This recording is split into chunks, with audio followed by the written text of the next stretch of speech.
Hello everyone, welcome to my channel learn with me. Last class में कुछ videos में हम पढ़ रहे थे solution of non linear equations.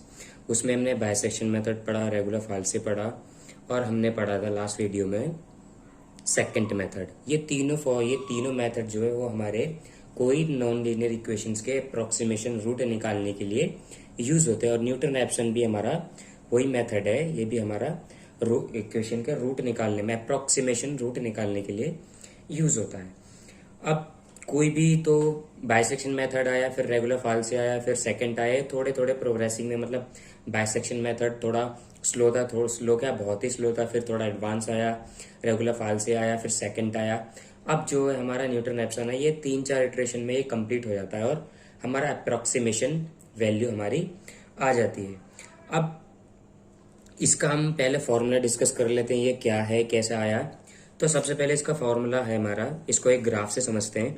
मान लो कोई ग्राफ है हमारा, ये हमारा y एक्सिस है और ये हमारा x एक्सिस है, ठीक है ना। ये कोई हमारी कर्व जा रहा है, कोई इक्वेशन का कर्व जा रहा है हमारा, ठीक है ना।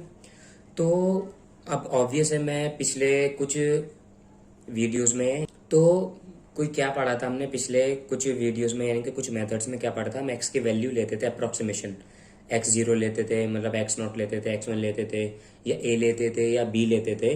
उसमें क्या देखते थे हम कि एक वैल्यू जहाँ पर पॉजिटिव आएगी या फिर एक वैल्यू हमारी नेगेटिव आएगी, फिर उन दोनों को फंक्शन में चेक करा करते थे और हम इटरेशन ऐसा परफॉर्म किया करते थे। लेकिन इसमें ऐसा कुछ नहीं, हम सिर्फ एक वैल्यू ऐसे लेंगे, इनिशियल वैल्यू x0 ले लो जो हमारे 0 के इक्वल हो, ठीक है ना, जो हमारी वैल्यू इक्वेशन में रखने पर 0 के बराबर है, यानी कि पास में आए 0 के।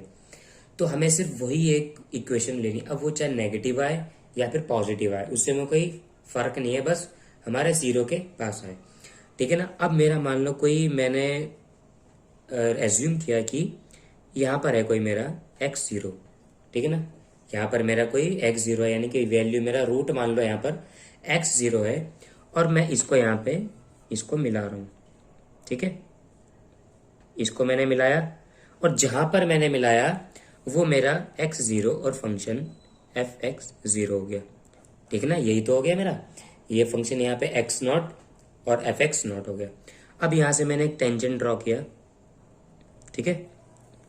अब जो मैंने टेंजेंट ड्रॉ किया, ऑब्वियस है कहीं ना कहीं कट करेगा, तो वो जहां पर उसने कट करा वो x1 और fx1 हो गया, ठीक है ना। यानी कि मान लो इसको x1 ही मान लो, ठीक है ना, ये x1 हो गया। अब मैं क्या करूंगा, यहां से मैं दोबारा एक लाइन ड्रॉ करूंगा, ठीक है।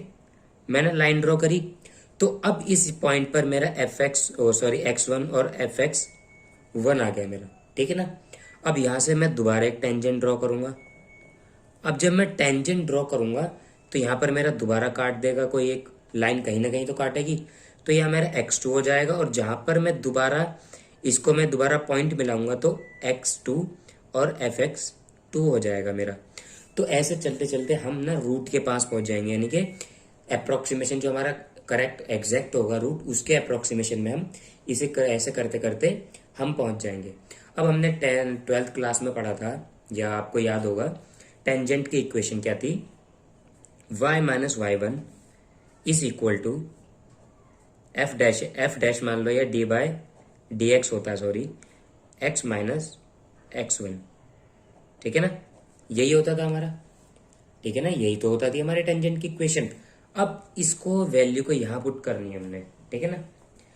तो वो हमें फॉर्मूला बनाना होता है कि हमारा फॉर्मूला कैसे बना हमारा, या तो y1 है ना, y1 मेरा क्या है, यहाँ पर x की वैल्यू ये है और y की वैल्यू ये है, ठीक है ना। ये x की वैल्यू और ये y की वैल्यू, तो y1 की जगह क्या आ जाएगा, fx0। y तो ऐसे रहेगा, y is equal to fx0 आ जाएगा।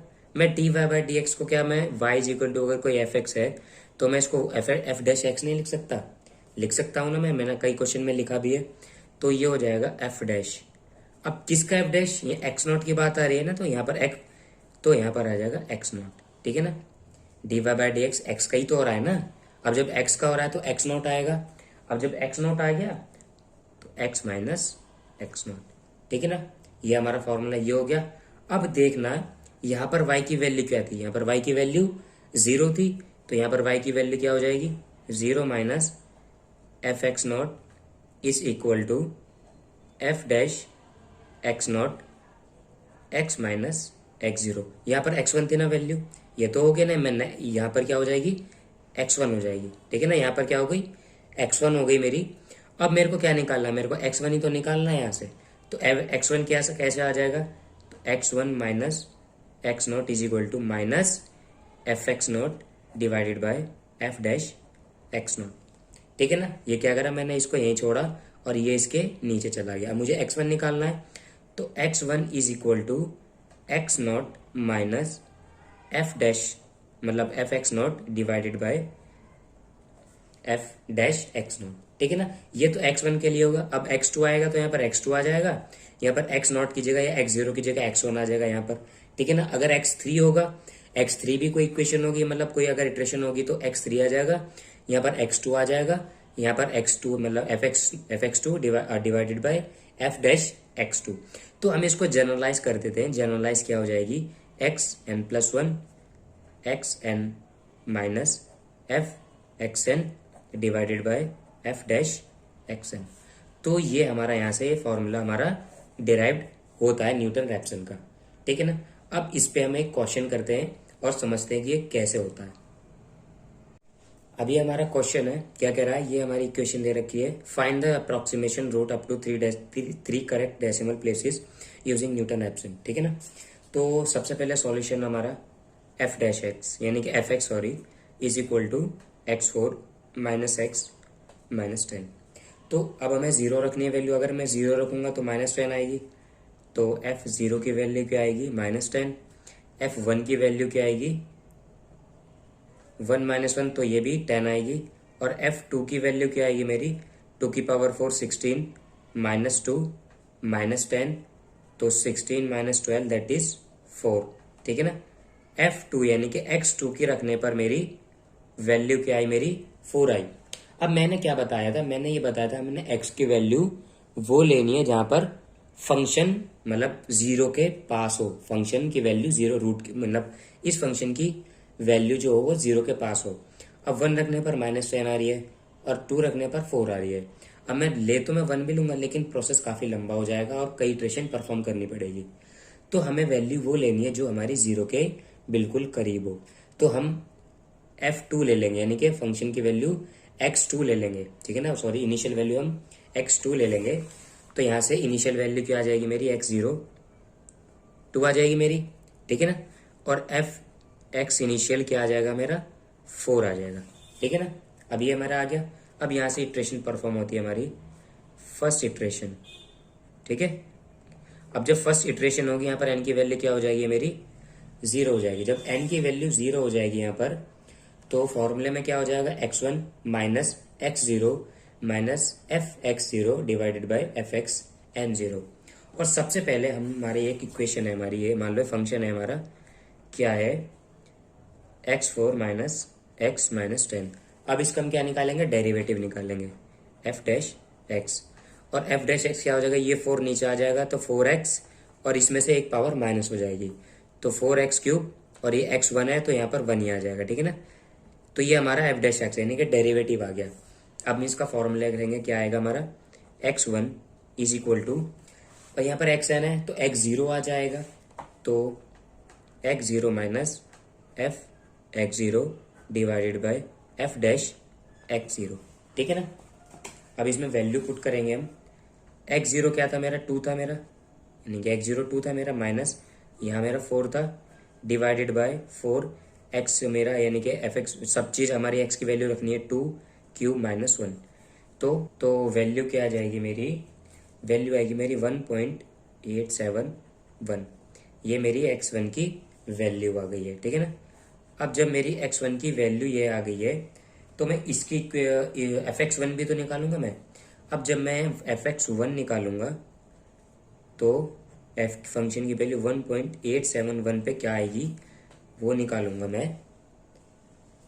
तो 1.871 4 माइनस 1.871 माइनस 10, इसको कैलकुलेट करूंगा मैं। तो इसकी वैल्यू हमारी आती है 0.403, ठीक है ना, हमारी ये वैल्यू आती है। अब सेकेंड इटरेशन परफॉर्म होगी यहाँ पर, सेकेंड इटरेशन, ठीक है।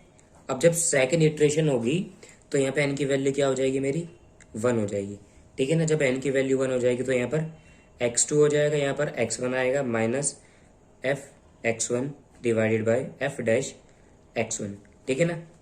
तो x1 क्या था मेरा 1.871, ठीक है ना, ये था मेरा 1.871, और मैंने यहाँ से fx1 की वैल्यू क्या निकाली 0.403 divided by F dash x क्या था मेरा, F dash x 1.871 cube 4 minus 1.871।